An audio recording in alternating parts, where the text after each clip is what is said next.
ఒక తుమ్మెదలా జంకారం చేస్తూ నారాయణుడు ఆ కమలంలోనికి ప్రవేశించగా అందుండి చతుర్భుజుడు చతుర్ముఖుడైన బ్రహ్మ జనిస్తాడు.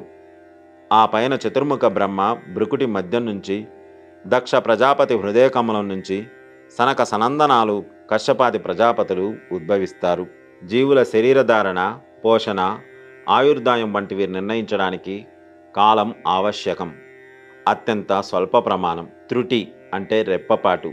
అత్యంత గొప్ప ప్రమాణం యుగం. వరుసగా నిమేషము, గడియ, హోర, జాము, దినము, రాత్రి, వారం, పక్షం, సంవత్సరం, శతాబ్ది, సహస్రాబ్ది, యుగం వంటివి ఒకదానికంటే ఒకటి పెద్దదిగా గల కాల ప్రమాణాలు.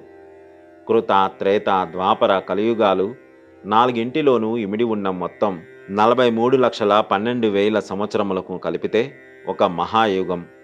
ఇటువంటి మహాయుగాలు 1,000 అయితే బ్రహ్మకు ఒక పగలు, మరో 1000 మహాయుగాలు గడిస్తే బ్రహ్మకి ఒక రాత్రి. అలా పూర్తయిన ఒక రోజున మహాప్రళయం.